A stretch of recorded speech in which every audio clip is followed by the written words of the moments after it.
నమస్కారం ఘంటారావానికి స్వాగతం. ముందుగా ప్రధానాంశాలు. దేశవ్యాప్తంగా ఘనంగా గణతంత్ర వేడుకలు. ఊరువాడ మువ్వన్నెల జెండా రెపరెపలు.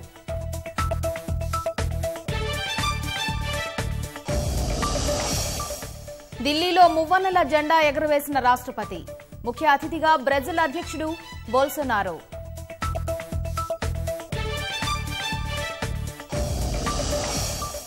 అమరవీరులకు నివాళులర్పించిన ప్రధాని.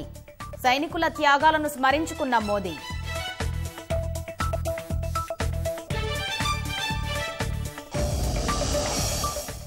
ఆకట్టుకున్న సైనిక దళాల కవాతు, శకటాల ప్రదర్శన. 17,000 అడుగుల ఎత్తులో జెండా ఆవిష్కరించిన జవాన్లు.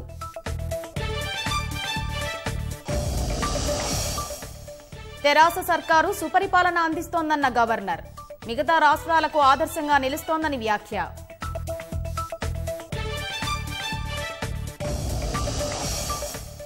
పార్టీ ప్రధాన కార్యాలయాల్లో గణతంత్ర వేడుకలు. తెలంగాణ భవన్లో జెండా ఆవిష్కరించిన కేటీఆర్.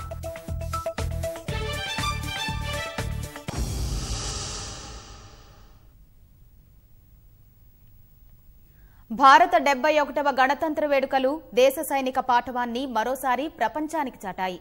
దేశ రాజధాని ఢిల్లీలోని రాజ్పథ్లో నిర్వహించిన ఈ వేడుకలు భారతీయ సాంస్కృతిక, చారిత్రక వైభవాన్ని చాటిచెప్పాయి. కట్టుదిట్టమైన భద్రతా ఏర్పాట్ల మధ్య రాష్ట్రపతి రామ్నాథ్ కోవింద్ జాతీయ పతాకాన్ని ఆవిష్కరించగా తర్వాత నిర్వహించిన పరేడ్ అందరినీ ఆకట్టుకుంది.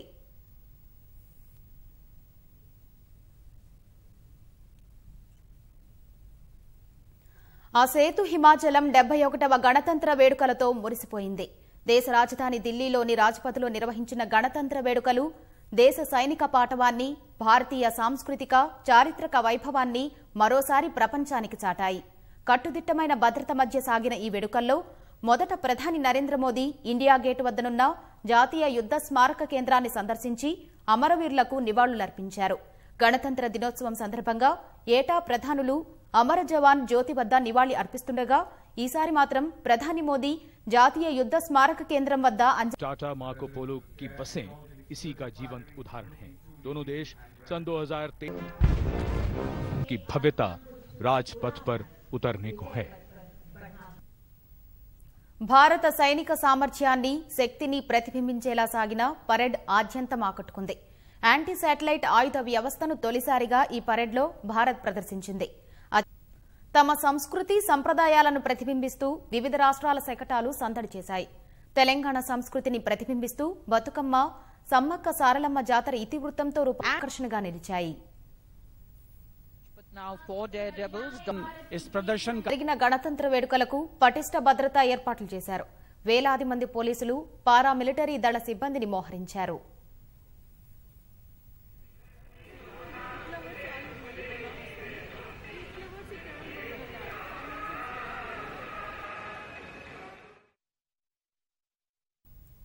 ఢిల్లీలోని రాజ్పథ్లో 71వ గణతంత్ర దినోత్సవ వేడుకలు అట్టహాసం.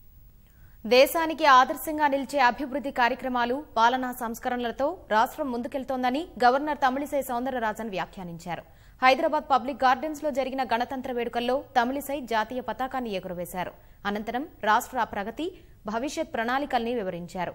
పల్లె ప్రగతి స్ఫూర్తితో త్వరలోనే పట్టణ ప్రగతి కార్యక్రమాన్ని చేపట్టబోతున్నామని తమిళిసై వెల్లడించారు. కృష్ణా పరివాహకంలో నీటి కొరతను తీర్చేలా గోదావరి నీళ్ల మళ్లింపు కోసం ప్రణాళికలు రూపొందిస్తున్నట్లు వివరించారు.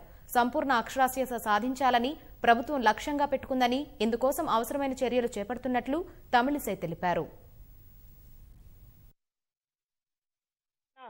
రాష్ట్ర ప్రజలందరికీ రిపబ్లిక్ డే శుభాకాంక్షలు.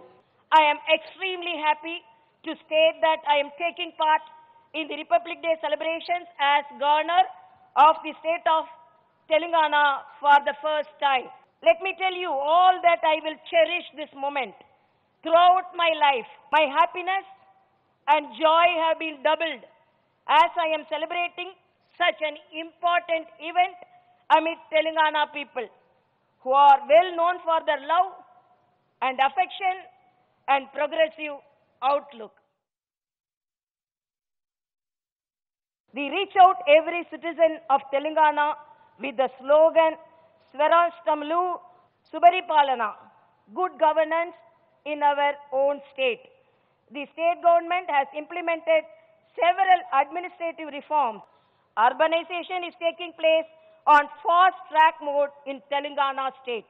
About 50% of population lives in urban areas. There is a need to change topography of towns and cities.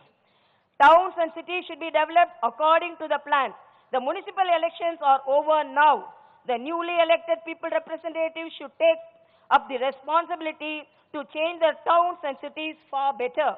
The government is planning Town City Progress Program on the lines of Palle Pragati Program.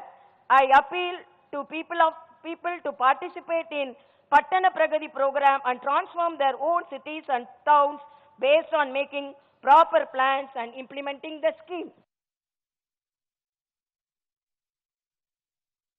When adequate water is not available, farmers in Krishna Basin are put into a lot of distress. To get over this problem permanently, the state government is preparing an alternative plan through which water from Godavari river can be diverted to Krishna Basin. The Telangana state, which firmly believes in give and take relationship with its neighboring states, is ready to cooperate with Andhra Pradesh state about diversion of Godavari water into Krishna Basin. By diverting Godavari waters to Krishna Basin districts of Mehboob-Nagar, which suffers from large-scale migration of people, Nalgonda, which suffers from fluoride problem, and Rangareddy districts, which witnesses famine, will get a permanent solution to their irrigation and drinking water problems. The state government's efforts are afoot to make Hyderabad a global city. Hyderabad became the best livable city in the world. World-famous institute which studied 130 metropolitan cities in the world released a list of top 20 cities of the world recently, and our own Hyderabad city topped the list. This is a moment of pride for all of us. Hyderabad is the best destination point for expansion of business and trade, real estate sector, establishment of industries, IT companies, and for permanent residency. The government will prepare special plans for Hyderabad in tune with emerging needs. రాష్ట్రంలోని రాజకీయ పార్టీల కార్యాలయాల్లోనూ గణతంత్ర దినోత్సవ వేడుకలు ఘనంగా జరిగాయి.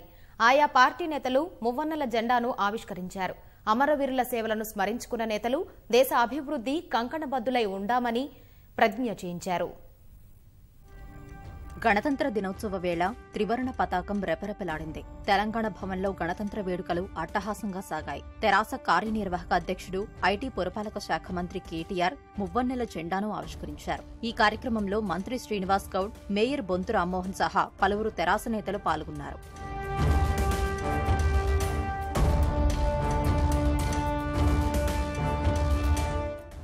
2023 ఎన్నికల్లో రాష్ట్రంలో కాంగ్రెస్ విజయం ఖాయమని పీసీసీ అధ్యక్షుడు ఉత్తమ్ కుమార్ రెడ్డి స్పష్టం చేశారు. కేంద్ర రాష్ట్ర ప్రభుత్వాలు అణిచివేసినా కార్యకర్తలు పోరాడి పురపాలక ఎన్నికల్లో మంచి ఫలితాలు సాధించారని పేర్కొన్నారు. గాంధీ భవన్లో జరిగిన గణతంత్ర వేడుకల్లో పాల్గొన్న ఉత్తమ్ జాతీయ పతాకాన్ని ఆవిష్కరించారు. అసెంబ్లీ, పంచాయతీ ఎన్నికలతో పోలిస్తే పురపాలక ఎన్నికల్లో కాంగ్రెస్ ఓటింగ్ శాతం పెరగడం అభినందనీయమని ఉత్తమ్ వెల్లడించారు.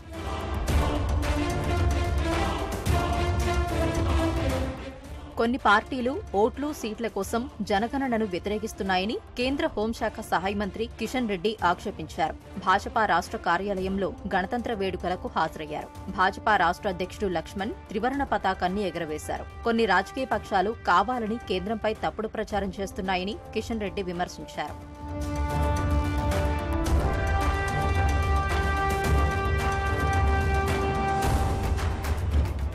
ముఖ్యమంత్రి కేసీఆర్ గారు కేంద్ర ప్రభుత్వం గురించి మాట్లాడుతూ తెలంగాణలో సిఏఏ అమలు చేయమని ఏదైతే ప్రకటించాడో దాన్ని తీవ్రంగా ఖండిస్తున్నాను. నేను ఒకటే ఈరోజు ముఖ్యమంత్రి గారిని ప్రశ్నిస్తా ఉన్నాను. 130 కోట్ల మంది ప్రజలలో ఏ ఒక్కరికైనా నష్టం కలిగించేటువంటి అంశము సిటిజన్ అమెండ్మెంట్ యాక్టులో ఉంటే చూపించాల్సిందిగా నేను ముఖ్యమంత్రి గారిని సవాల్ చేస్తా ఉన్నాను. భారతీయ జనతా పార్టీని విమర్శించేటువంటి నైతిక హక్కు కేసీఆర్ గాని టీఆర్ఎస్ నాయకులకు గాని లేదని సందర్భంగా మనవి చేస్తా ఉన్నాను. తెదేపా కార్యాలయంలోనూ మువ్వన్నెల జెండా రెపరెపలాడింది. జాతీయ జెండాను ఆ పార్టీ రాష్ట్ర అధ్యక్షుడు ఎల్ రమణ ఆవిష్కరించారు. తేజస, సిపిఐ, సిపిఎం కార్యాలయాల్లో వేడుకలు ఘనంగా సాగాయి.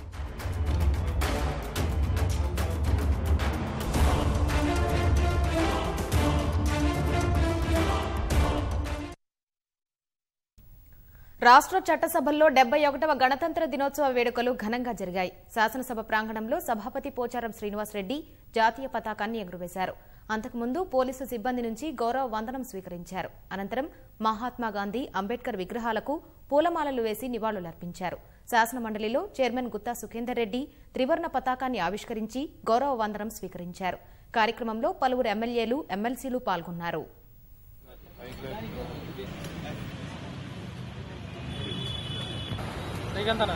తర్వాత ఎక్కడ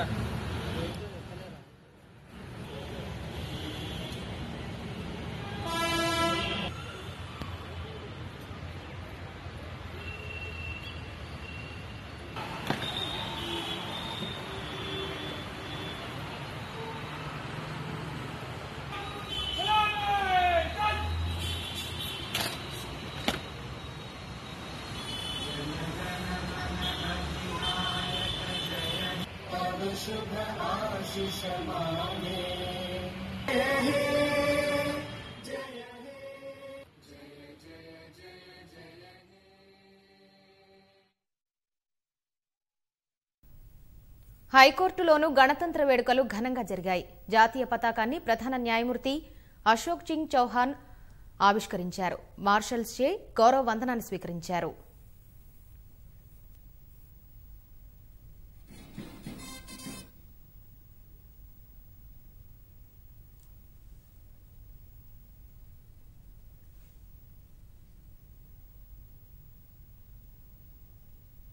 హైదరాబాద్లోని బస్ భవన్లో గణతంత్ర దినోత్సవ వేడుకలు ఘనంగా జరిగాయి. RTC incharge MD Sunil Sharma జాతీయ పతాకాన్ని ఆవిష్కరించారు. అంతకుముందు పోలీసు సిబ్బంది నుంచి గౌరవ వందనం స్వీకరించారు. ప్రభుత్వ తోడ్పాటును అభివృద్ధికి వినియోగించుకోవాలని ఎండీ సునీల్ శర్మ సూచించారు. ఆర్టీసీలోని ప్రతి ఉద్యోగికి డిసెంబర్ వరకు బోనస్ అందిస్తామని పునరుద్ఘాటించారు.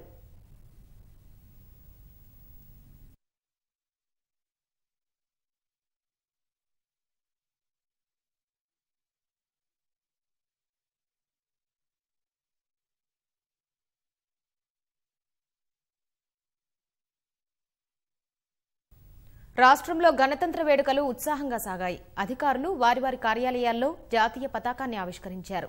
ఉద్యోగులు సిబ్బందితో కలిసి జాతీయ గీతాన్ని ఆలపించారు.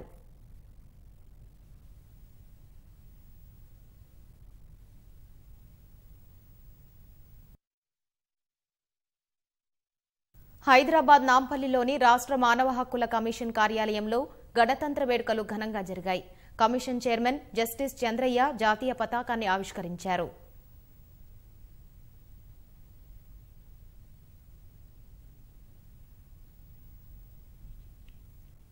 బషీర్బాగ్లోని లోకాయుక్తలో 71వ గణతంత్ర దినోత్సవ వేడుకలు అట్టహాసంగా సాగాయి. రాష్ట్ర Lokayukta chief justice C V Ramulu జాతీయ పతాకాన్ని ఆవిష్కరించారు. లోకాయుక్తతో పాటు ఉప లోకాయుక్త సిబ్బంది కార్యక్రమంలో పాల్గొన్నారు.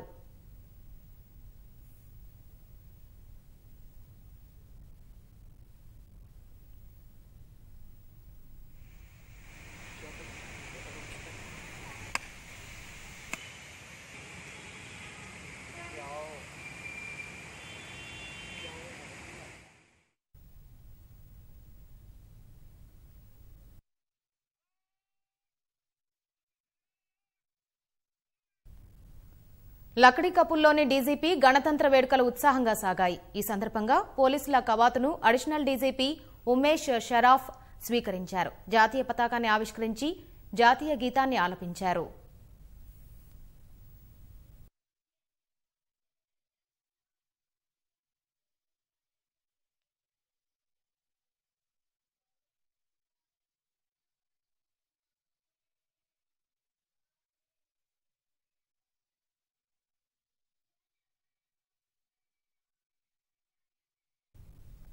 జీహెచ్ఎంసీ ప్రధాన కార్యాలయంలో పోలీసులు కవాతును కమిషనర్ లోకేష్ కుమార్ స్వీకరించి జాతీయ పతాకాన్ని ఆవిష్కరించారు. కార్యక్రమంలో డిప్యూటీ మేయర్ బాబా ఫసియుద్దీన్ పాల్గొన్నారు. ఉద్యోగులు పెద్ద సంఖ్యలో వేడుకలో పాల్గొన్నారు.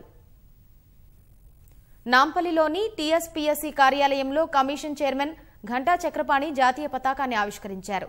కార్యక్రమంలో కార్యదర్శి వాణిప్రసాద్, సభ్యులు, సిబ్బంది పాల్గొన్నారు. నేరేడ్మెట్లోని రాచకొండ పోలీస్ కమిషనరేట్లో కమిషనర్ మహేష్ భగవత్ జాతీయ జెండా ఎగురవేశారు. దేశ అంతర్గత రక్షణలో పోలీసులదే ప్రథమ బాధ్యతని, పోలీసులు బాధ్యతగా వ్యవహరించాలని సూచించారు.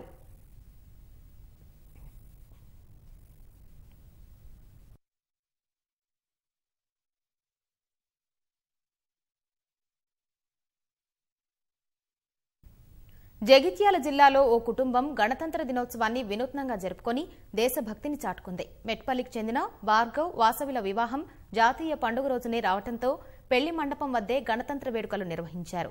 నూతన వధూవరులు బంధువులతో కలిసి మండపం ముందు మువ్వన్నెల జెండాను ఆవిష్కరించారు. అనంతరం జాతీయ గీతాన్ని ఆలపిస్తూ దేశభక్తిని చాటుకున్నారు.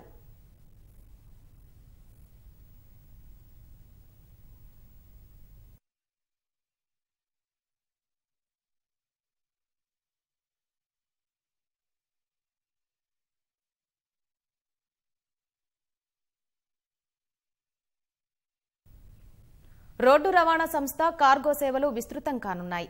ప్రభుత్వ శాఖలన్నీ సరుకు రవాణా కోసం తప్పనిసరిగా ఆర్టీసీ కార్గో సేవలనే వినియోగించుకోవాలని సర్కారు నిర్ణయించింది. త్వరలో కార్గో సేవలను ప్రారంభించేందుకు ఆర్టీసీ కవాతు కసరత్తు చేస్తోంది. దశల వారీగా 22 బస్సుల ద్వారా నిర్వహించనుంది. ఇందుకోసం తొలి దశలో 52 బస్సులు సిద్దం చేస్తోంది.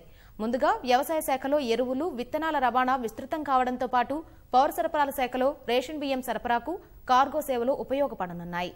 విద్య, ఆబ్కారీ శాఖల్లోనూ విస్తృత అవకాశాలు ఉన్నట్లు అధికారులు గుర్తించారు. ప్రైవేటు రంగంలోనూ మంచి అవకాశాలు ఉన్నట్లు గుర్తించారు.